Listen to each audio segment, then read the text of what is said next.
introductory session of the ICRG's Tools for Better Cooperative Development Learning series. We are so glad to have you here and would love to know who you are, what country you are joining from, and what organization you represent. Please feel free to share this information in the chat. Now, before we begin, let's take a moment to cover some important housekeeping items to ensure a smooth and productive session. First off, I want to introduce you to an essential feature of Zoom that can be very helpful during our meeting today, and that is the translation function. So if you need to follow along in that different language, you can access the translation feature by clicking on the interpretation or language icon at the bottom of your screen. It looks like a globe, and you can choose your preferred language from the list provided. Either English, Spanish, or French. If you encounter any issues with translation, please let us know in the chat and we will do our very best to assist you. Now, in today's session, we have small group activities planned for you to help us organize the groups effectively. We have a short Google form that we just placed into the chat for you to indicate your preferred language and top 3 thematic areas that you would like to participate in for today's event. We will do our very best to place you in a group that matches your interest.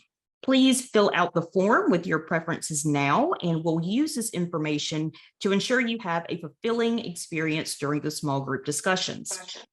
Next, if you encounter any technical difficulties during the meeting, translation or otherwise, don't worry. We have dedicated Zoom hosts standing by to help you. You can reach out to any person on our technical support team. That includes myself, Solange Brown, Nicholas Hung, or Justin Franks, who's labeled under research group in the chat, and we will promptly respond to your questions or concerns. If you have any comments or questions about content that you are hearing during the presentations or discussion, we encourage you to use the chat or Q&A feature. You can find the chat box by clicking on the chat icon at the bottom of your screen. Feel free to type in your comments and/or questions, and we will address them promptly. Now, before I yield the floor to our MC, let me quickly mention the agenda for today. We will start with opening remarks and a short presentation to frame today's session, and then transition into our small group activities before closing out the session later on. Thank you for your attention to these housekeeping items. If you have any last-minute questions or concerns, please feel free to ask them in the chat now. Otherwise, let's get started with our main discussion. We have an exciting agenda planned, and I'm looking forward to a productive and engaging session with all of you. Now, I will hand it over to Mr. Paul Hazen, Executive Director of the U.S. Overseas Cooperative Development Council and MC for today's session. Thank you, Solange, and good morning, good afternoon to everyone. Welcome to our colleagues from around the world. Today's session is part of a broader concern of the cooperative movement, education, and training. This is one of our 7 cooperative principles and a major area of focus for the global cooperative movement.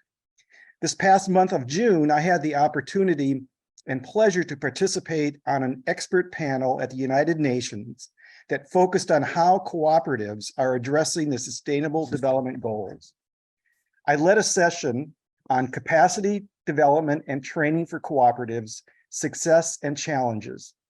Working together, OCDC members have learned some powerful lessons of success and challenges for capacity building and training in cooperatives. First, capacity building and training are indispensable for the success of the development of cooperatives. Without the development of management, leadership, and membership, cooperatives will continue to tread in the same space. Creating an environment for information sharing, transparency, and trust are important elements of success. Today's session on tools that help cooperative development is very timely, putting cooperatives in the leadership of locally led development. I would like to take a moment to express our appreciation to the funder and sponsor of these projects, U.S. Agency for International Development, which provided funds under the Cooperative Development Program. And I'd like to recognize Emily Varga, who manages the Cooperative Development Program at USAID, and thank her very much for her continued support. To share the remarks framing our session, I would now like to invite Dr. Judith Hermanson, Director of our International Cooperative Research Group. Judith headed the ICRG since 2016, spearheading research and application of our projects. Under Judith's leadership, OCDC and the International Research Group have carried out 15 research initiatives, yielding over 50 cooperative research and evidence reports, presented at dozens of international conferences, and provided input into high-level cooperative policy changes in 9 countries. Please, Judith, take it away.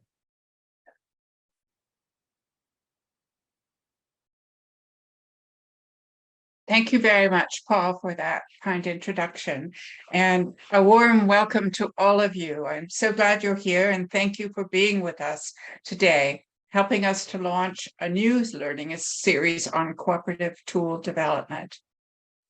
Advancing cooperative development and helping to increase its impact and effectiveness for its members through research, data, and learning is at the core of what the ICRG does. And as Paul was saying, we think that cooperatives are a huge resource to advance and support the achievement of the Sustainable Development Goals. So we believe that cooperatives need an R&D, research and development function, as much as any other sector does. Only with sound knowledge and tested solutions will we make the strides that we want to in expanding and enhancing cooperatives so that they can bring even greater benefit to their members and their broader communities. And for us, a critical part of the research process, we've learned a lot in this past 5 years or so, is learning what is working and what is not, and learning from those who have knowledge and valuable experience to share. We know from our experience that mutual learning and co-creation achieve practical and sustainable outcomes. Our team has been working hard to develop this special mutual learning focused series that we are launching today. And we hope to engage with all of you as we learn from each other about how to improve and expand the toolkit available for cooperatives. This session is the first in a series of 6, and we hope you will join us on the journey towards better cooperative development. Could I have the next slide, please? So let's get on the same page. When we say cooperative development tools, what we mean is tools that are purpose-built for cooperatives. You can see the little icons on the first line of my slide there. Each profession has its tools of the trade. Painters, follow the icons, accountants, architects, builders, doctors, and so many more. Because cooperatives are active in most sectors and have general business and operational needs, it's likely that cooperatives are using some of these other tools from other sectors and other professions. But our focus today and looking forward is on additional tools that are built for the distinct attributes of cooperatives to enhance and strengthen their services to members, their competitiveness and productivity, their local impacts, their social capital and economic soundness in ways that reflect the cooperative business model and its values embodied in the cooperative principles. We have found that there is a gap in cooperative-specific tools, and this is one, with your help, we want to fill. In most cases, these will be new tools, but in some cases, there may be adaptations of existing tools. We will be reaching out to you to hear what you think. In all cases, the tools will be grounded in evidence. Next slide, please. So it's an important thing to share what the characteristics of the tools are that we're talking about. Our particular tools are tailored to cooperatives, and they are intended to be applied by cooperatives and their leaders and supporters, to be user-friendly and to be engaging. So adult learning and a practical application are key to their effectiveness in our view. They're also co-designed, co-created with cooperative stakeholders, whether it's cooperative development organizations, local apex organizations, local cooperatives, leaders, people who are interested and active in the cooperative sphere, bringing their perspective to bear. They are to be grounded in existing knowledge and effective practice, and to be jointly owned, I can put it that way, and taken forward by participants in that process to be a continuing resource for the development community. We want them to be easily used by cooperatives, and the secret sauce, the tools, is that they are grounded in collective action and in shared information and knowledge. Data is important, and knowing how it can be best applied is equally important. The process of tool co-creation ensures that both of these are present: objective, verifiable data and knowledge, and practical insights to facilitate that application. Another important aspect of these tools is that they are not proprietary to any one organization. What we want to do with these tools, and the ones we've created and going forward, working with many of you, we want these to be shared resource in the knowledge commons and made freely available to support global cooperative development. So as we move on to the next slide, how do we operationalize our cooperative tools development? Big words. Really, what is the process? And this chart really summarizes it. What I've been saying, we first identify the need. And part of that is happening today. And then we understand current research. There's desktop research and practical experience and local knowledge that we obtain, and then we look at. And then we consult more with cooperative stakeholders and co-design the tool through a process of drawing in participants who wish to work with us on this.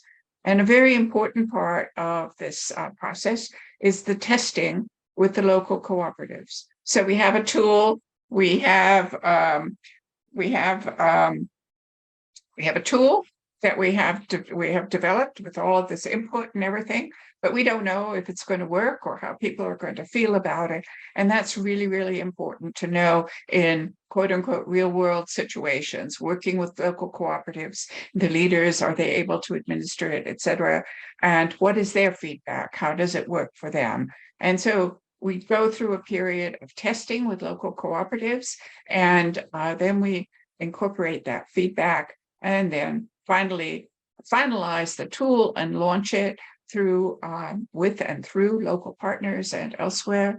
And then we continue the education, promotion, and dissemination process, having the knowledge and the product live through time, available through many of our partners, as well as through OCDC and the ICRG's website and beyond. Our goal is for these tools to be out there and to continue to serve. So if I could move just to the next slide, this is my last set of comments. Just want to sort of, what's next? This is a learning series, is step one in this new endeavor for tool development by the ICRG. We are sharing the tools that are available during this. So in a way, looking back at what has already been done, working with our members and partners, existing resources such as our legal and regulatory tool Clarity, our resource and learning center, our online center of resources for cooperatives, our business resilience that is under development and at a almost final stage in the process I just outlined to you, and governance and other things. So that's what we're going to do in this learning series. And then looking forward, we're also in this learning series trying to identify the next priority tools. Would it be, we have some ideas, we've been working with CDOs, members of OCDC and other stakeholders to try to come up with some ideas, and we hope that you will give us some today as well.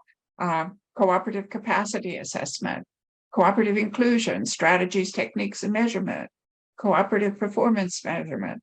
These are some that have come to the surface, but what do you think? So we have a lot to look forward to, including these discussions today. This session kicks off our cooperative tool development learning series, looking back to what has been done, anticipating what we can do in the future. And during the learning series, we will introduce you to the tools that OCDC and ICRG and its members have developed, provide insights into the tools and their application, and take you on an exploration of the wide array of cooperative resources that we have in the Resource and Learning Center. So we anticipate that in October, we will begin to initiate the development of a new set of tools. So with your help today, laying the groundwork, and hope that you will want to participate with us, and please do stay tuned. Thank you very much for being here again, and look forward to this session and to continuing to work with all of you. Thank you. Thank you, Judith. That was a great framing summary. We would now like to invite everyone to contribute their thoughts and share their experience around the use of tools of cooperative development. To do that, we have set up a number of small groups which you can join, and after the small groups, we will come back together to hear the summary of your comments. Salandi, could you please explain briefly how the small groups will work? Absolutely. Thank you very much, Paul and Judith as well.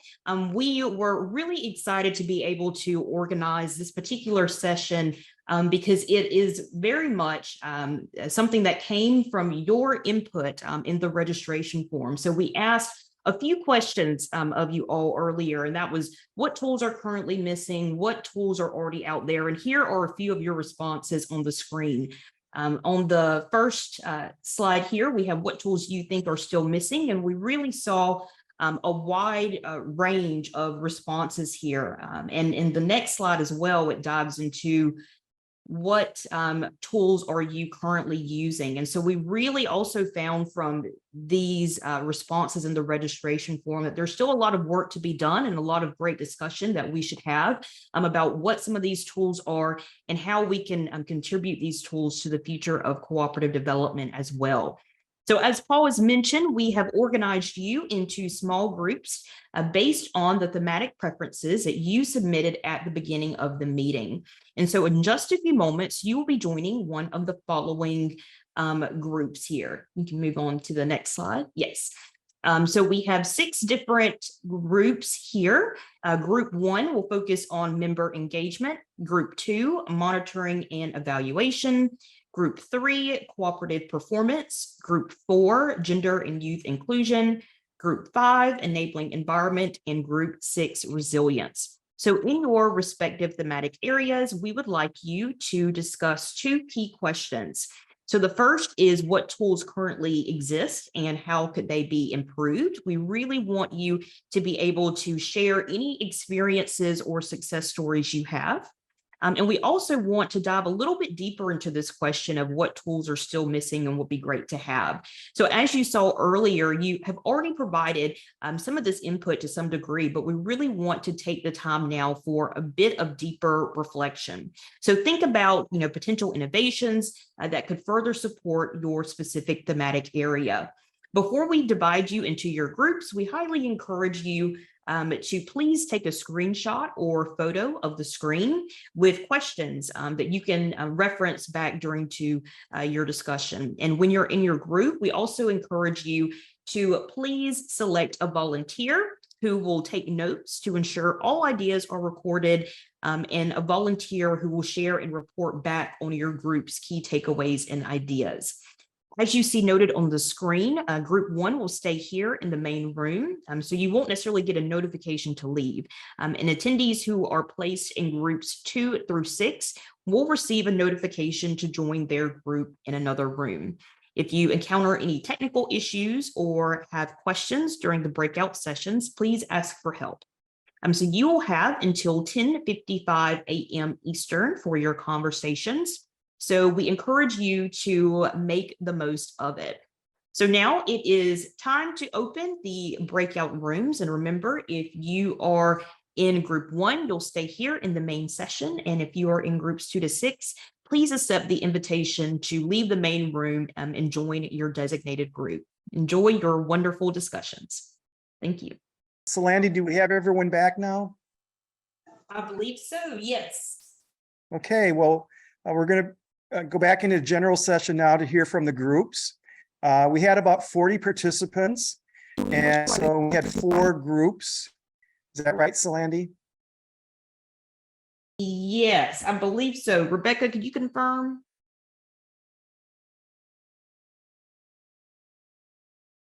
Yes, that's correct. Well, good. So we have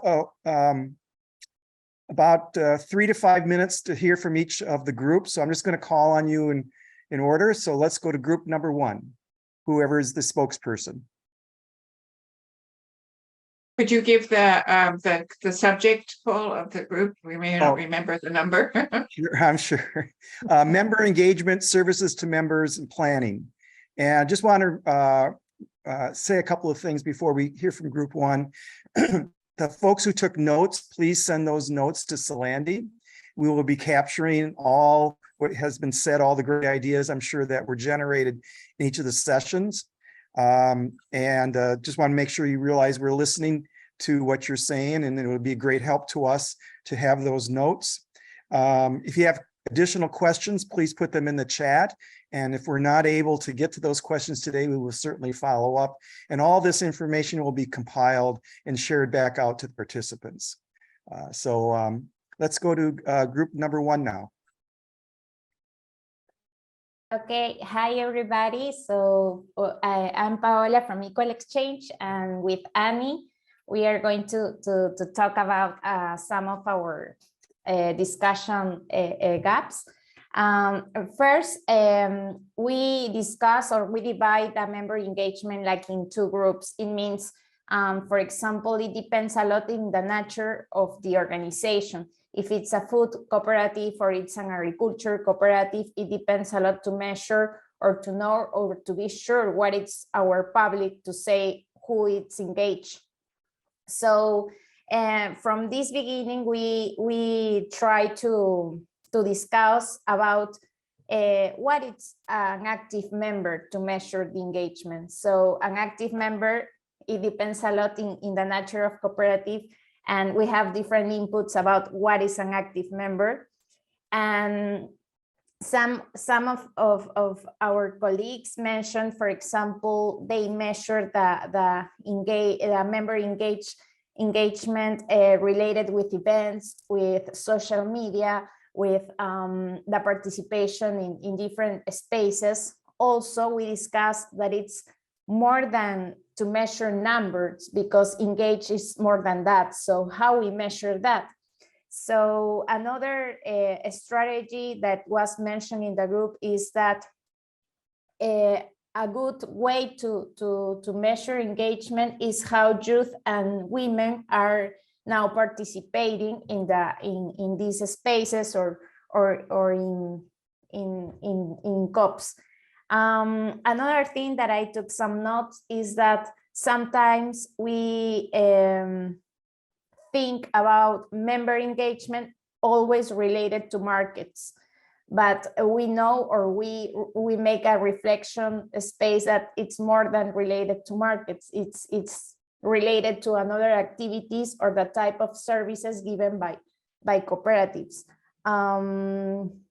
Another thing that we discussed, that to measure or to have a tool or anything to measure member engagement, we need to link with another type of data that it's related with certifications in some cases, to have like one system to measure everything and not different systems that could be sometimes a bit difficult to track. And the last thing that I have in my notes is that it's very important to measure how we track this data during the time, to have a methodology or to have like a route to do that. Also, tracking this data can be flexible too, and we need to improve every time we measure that. Annie, it's your turn. You pretty much said everything that I wrote down as well, but I think we were also thinking about how how we want to have this member engagement, and we try all these things, and maybe we always feel a little bit like, we've been pushing that rock up the hill for a while to get more of our members to be actively engaged. And how do we reach them at a level where they will participate in things? And annual meetings, for example. So we track the number of people who come to our food co-op annual meeting.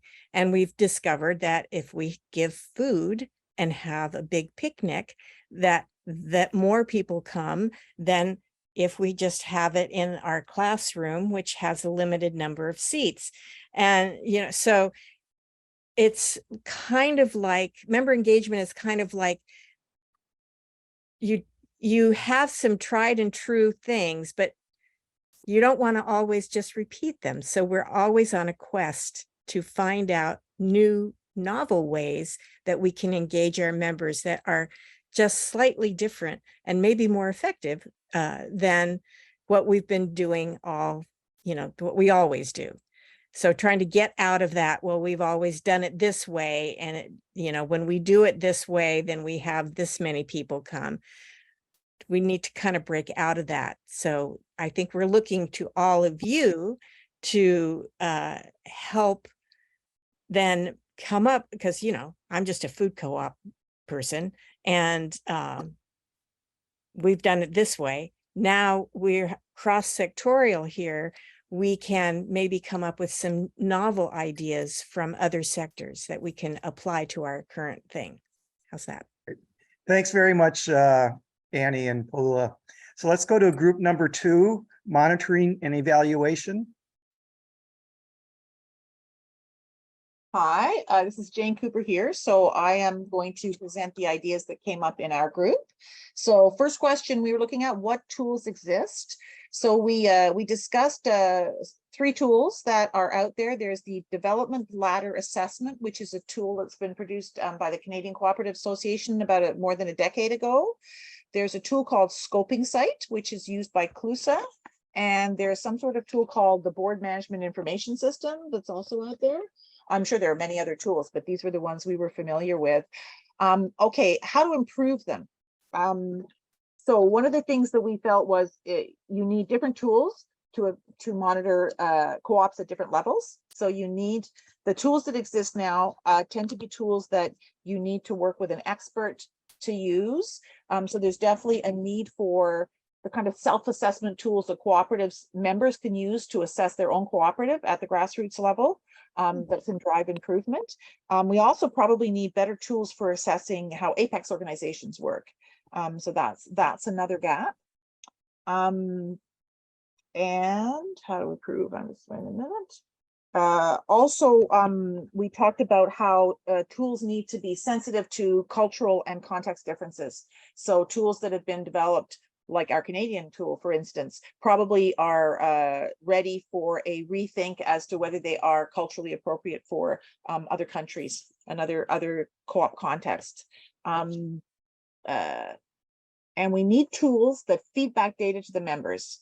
So tools that just collect data and keep them in the hands of the experts are not very useful. They need to be something that feeds back data to the members and preferably with some kind of visualization that helps them to benchmark their progress against other organizations. So what would be great to have? What have I got here? Oh, and what would be great to have is some kind of tools that can help us with the balances, the challenge of balancing the kind of requirements that donors are asking for, the kind of indicators that donors come up with the actual needs of co-ops. And we're hoping that maybe there could be some new tools that would help bridge that divide, because often donors are looking at indicators that aren't really something the co-op itself cares as much about.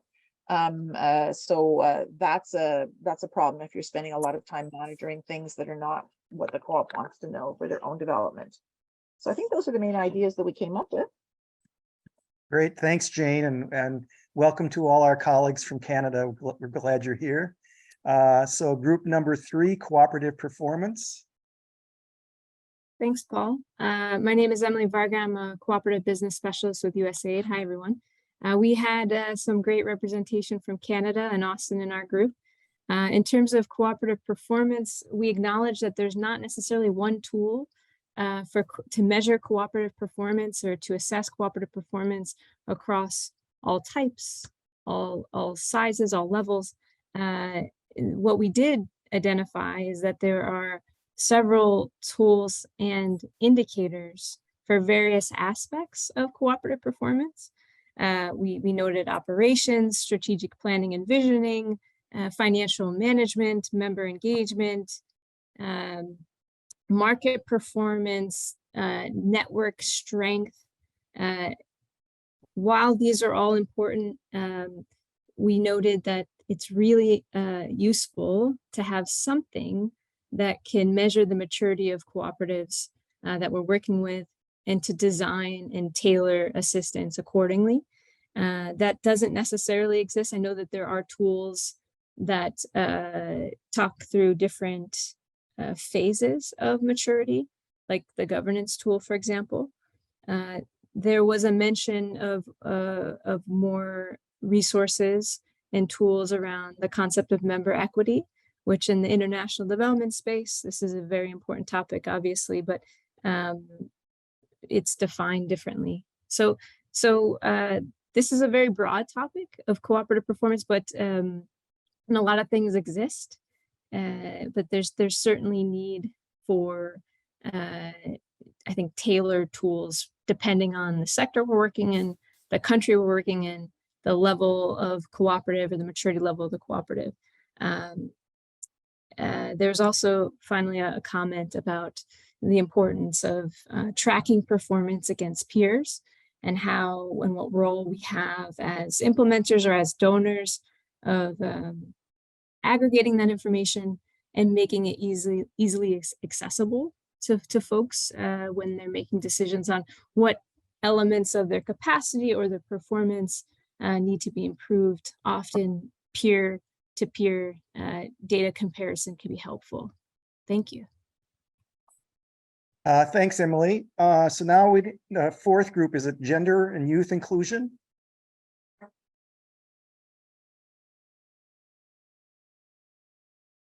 Okay, hi. I think I'm the chosen one to go for our group. I'll try to capture everything, but please, for my team members, if there's anything I miss, feel free to jump in. Virginia, Barbara, Jernelle, Toki, we were all there. So I think we had a really interesting conversation regarding youth engagement, and we just scratched the surface about gender, but we focused more on youth.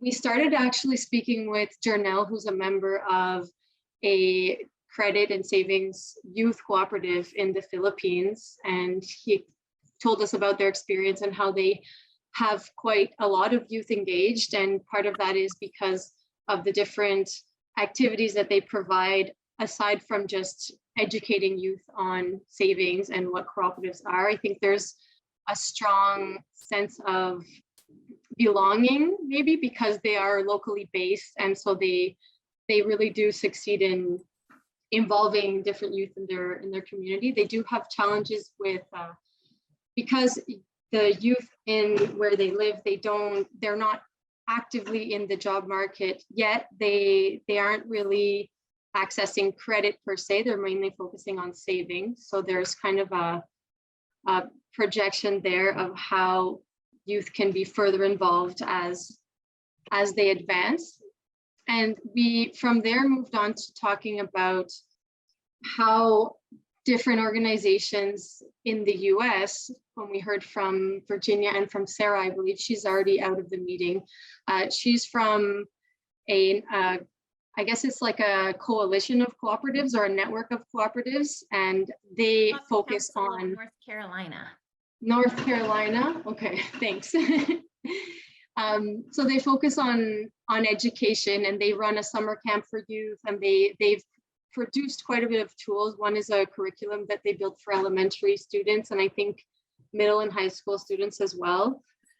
So that sparked quite an interesting discussion on how to incorporate just awareness building and education, and really how to collaborate with education systems themselves. And Virginia's organization has worked with international partners on different kinds of capacity building in collaboration with schools, which really helps sensitize and work alongside cooperatives and educators. And so that was quite interesting. And I think that was one of the take-home messages of our discussion, was how can we promote these tools and how can we make them better is really by working together. We don't need to limit the cooperative sector be the only one to have to engage youth. We can do it through the way we educate and through schools. So I guess there was a number of tools discussed and how they can be tailored to different levels. Like for more primary level, we can look at games or kind of integrating that into pedagogical approaches so that kids can learn about cooperatives and savings and finance from a younger age. And near the end, we got into talking about gender, but we didn't have that much time, and we do recognize that they're interrelated, but I think we would have had to have two separate discussions. I'm not sure if Virginia, Barbara, Jernell, Toki, anyone has anything to add, please go ahead. Well, that was a great recap, Rosa. Okay, well, thanks very much to Group 4, Rosa and Virginia. We do have a few extra minutes now, so I'd like just to open it up to see if anyone has any comments or questions from what you've heard from the 4 groups that reported. So then we'll just, if you want to maybe just identify yourself and your organization, that would be great. Terry McDonald, Co-op Development Network. Can I just suggest that there is one area that was not mentioned by anyone, and that's a generic area. I think we need a tool to assess to what degree cooperatives are using cooperative principles in the running of their enterprises. It's really something that's generic to every cooperative, whether you're using the principles or you're not. And I find many of the cooperatives today either don't know the principles or not using them. So that's an add-on in my view. And I'd be happy to work with anybody that wants to work with developing a tool that can, a self-assessment tool cooperatives can use to assess to what degree they're using the co-op principles in their enterprises. Thank you, thanks, Terry. That was, yeah, I was going to say that was excellent. I want to say I am shocked to hear coming from nonprofits to cooperatives, to hear the statement that donors or funders are driving assessment. So to Terry's point, you know, I'm shocked by that, because the reason why we create cooperatives is because they have a different value proposition and a different set of principles. And for me, a different power dynamic. So it's no way a funder would ever drive anything in the cooperative space, even though I'm the director of a nonprofit 10-year study, but I would never let a donor in the cooperative space. So to Terry's point, I think our identity as co-ops need to be assessed, because I think member and these other pieces are built on those principles and how they're being operationalized in our work. Thank you very much.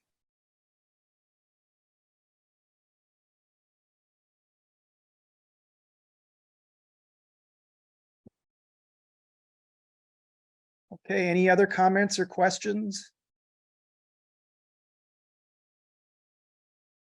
This is Barbara with ICRG. I just wanted to recognize one comment which really struck me as extremely important and very difficult to accomplish. And this is the comment that many of the tools that we have are not very easily used and require additional expert advice or additional expert guides to help the co-ops.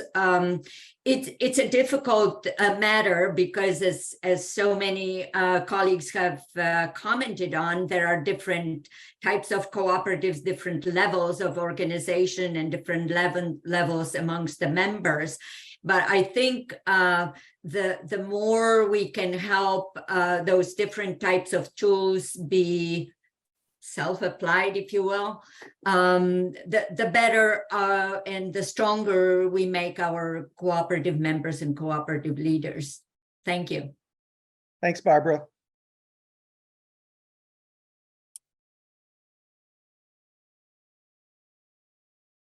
Other comments?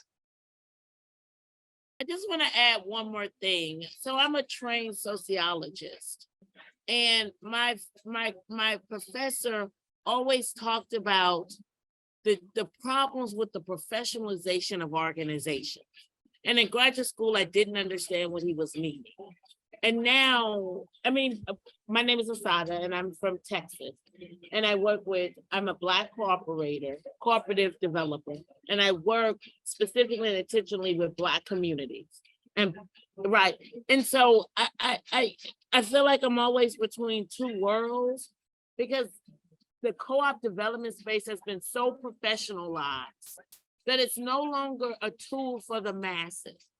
And I think that comment just reflects that it has become now an enterprise, more capitalistic than I realized. And I see why people have so many problems, because the professionals have created opportunities for themselves, which has excluded the masses of people who most need co-ops. And so I think we're going to have to, challenge ourselves to understand how we continue to make great co-ops that don't create only opportunities for ourselves and meet our needs as quote unquote professionals. And he talked about the professionalization destroying social movements and movement-based organizations. And I can see everything he was telling me then is happening in the co-op space. And so I just want to make that comment, like being here just makes me realize, this is why Black people and brown people don't really connect to co-op so strongly, because it's like any other job or profession that they've been locked out of. So I think we're going to have to tangle with this piece. Thank you. Remy, you have a comment? Yeah, I suppose. Thank you, Ramy Wood. I'm here in Interior Alaska, and as an interdisciplinary and professional, as a scientist and an artist in this space, in this conversation over time, this is something that we all have an opportunity, as opposed to it being a challenge. This is something that we get to walk the talk of these values and to trust. Not the rhetoric, not the branding, but that in relationship, practicing these things with every one of us who needs it just as much as the other, that the deliverables are not going to be able to be like physics or, like the mechanistic, reductionistic things that we're most comfortable with. And in society over the last few decades, we've all been going through the trauma that we have. So as we all are more accomplished in where we are in our lives and in our educations and where we are in society, we're all wanting to have the deliverables to help solve and fix everything that's going on. But the only way to really do that is to listen to what those experiences are. So somewhere in this, we're going to be going through that experience. There's a wealth of information and stories about how this can be done. And I just want to encourage all of us to not shy away from it. It is uncomfortable, but it is an okay experience to go through. So thank you all for bringing it up, and please do embrace this as much as you can. Thanks, Ramy, and thanks everyone for your comments. Like I said, we will be collecting all these and documenting them. And I want to thank everyone for your participation and comments. We now like to turn it over to our communications manager, Salandi, to walk us through the use of chat box for a feature to get your quick reactions. Salandi? Thank you, Paul. Let's take a moment to reflect now on all of the valuable insights shared during this session. In the chat, I invite each of you to share the most important takeaway that you gained today. It could be a new perspective, a key lesson, or an actionable idea that resonated with you. For me, it was really great to hear, things like, impact is not only captured by numbers and how we can address all of these interrelated themes. Also really appreciated that last comment also by Terry about using a tool to assess degree of our usage of co-op principles. It's very much in line to a lot of the larger discussions about the co-op identity. Thank you all so much for your thoughtful contributions today. We appreciate your active engagement and participation throughout this session. And together, we've really created a space for meaningful discussions and knowledge sharing, and we really look forward to building on this momentum in our future events. Before we wrap up today's session, I'd actually like to take a photo, if we can, with everyone in attendance. And so if we could put the screen back on gallery view, and if you feel comfortable, we really encourage you to please turn on your camera so everyone can see you, so that we can capture our time here together. And since we have nearly 40 participants, I'll take 2 photos to capture both of our screens. But again, just thank you so much for your time, and I'll go ahead and take the first one here. So if everyone can smile.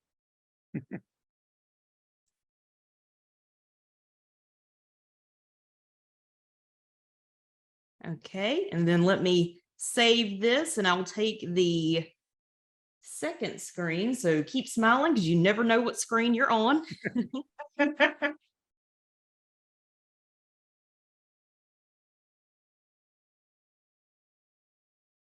Perfect. Thank you all very, very much for that. I'd like to take a moment now, if we can pull back up the PowerPoint, to share the link to our event landing page that is on our website. You will find all the details about the upcoming events in the series, including the date, time, and topics that we will be covering. Next week, we'll be co-hosting the second session of the learning series with NCBA CLUSA as we discuss building enabling environment through clarity. So please make sure to go to the event landing page and register to secure your spot. We really hope to see you there. I'll also now just turn it over to Paul. Thank you very much. Thanks, Landy. And I just want to thank all my colleagues at OCDC who have worked very hard to put this series of webinars together. So thank you very much. And as Landy mentioned, please join us next week on Wednesday, August 2nd, where we will join with our colleagues from NCBA CLUSA for a session that will explore the Clarity experience with focus on building legal environments that better fit the needs of cooperative communities. On August 9th, please join us to learn more about OCDC's Resource Center. Please share this series of webinars with colleagues and associates. We encourage all to participate. So we hope to see you next week.